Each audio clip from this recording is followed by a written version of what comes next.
Okay. ఇంకా start చేసేద్దామా? First అయితే హోమ్‌మేడ్ పన్నీర్ తీసుకున్నాను నేను. అసలేం చేస్తున్నానో చెప్పలేదు గదా! పన్నీర్ చీల మీకు ఆల్రెడీ అక్కడ రాసుంది గదా! అది చేసేద్దాం.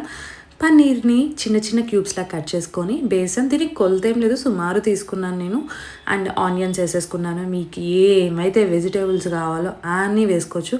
క్యారెట్ ముక్కలు ముక్కలుగా ఉంటే బాగోదు కాబట్టి, క్యారెట్ గ్రేట్ చేసి వేసుకున్నాననమాట. అండ్ వాటర్ మిక్స్ చేసుకోవాలి. అండ్ ఇందులో వచ్చేసి కొన్ని మసాలాస్ యాడ్ చేశాను. ఏమేమి యాడ్ చేశానో మీకు అక్కడ చూపిస్తున్నాను చూడండి. జీరా పౌడర్, పెప్పర్, ధనియాల పొడి, మీ garam masala.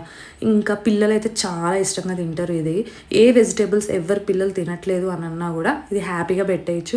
Protein intake, protein intake, protein intake అని ఇన్‌స్టాగ్రామ్ ఓపెన్ చేస్తే అవే కనిపిస్తుంది కదా! సో, ఇందులో ప్రోటీన్ వెళ్తుంది, హెల్తీ ఉంటుంది అండ్ వెజిటబుల్స్ కూడా చాలా వెళ్తాయి అన్నమాట. అందుకని వీక్లీ వన్స్ అయితే కంపల్సరీ చేసుకోండి. పన్నీర్ బదులు మీరు తోఫు కూడా యాడ్ చేసుకోవచ్చు. ఇందులో ఆయిల్ కూడా ఉండదనమాట. చాలా లెస్ ఆయిల్. ప్యాన్ కేక్స్ వేసుకుంటాం కదా! అలా వేసేసుకుంటే తవ మీద మంచిగా అయిపోతాయి అనమాట.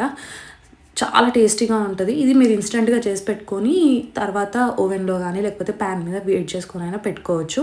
చాలా తొందరగా అయిపోతుంది. ఇందులో ముందుగా రెడీ చేసి పెట్టుకునేది అయితే ఏమీ లేదనమాట. హ్యాపీగా చేసేసుకోవచ్చు. ఇన్‌స్టాంట్‌గా అయిపోతుంది. చాలా టేస్టీగా ఉంటుంది. అండ్ కిడ్స్ కూడా ఎంజాయ్ చేస్తారు. ఓకే. బాయ్.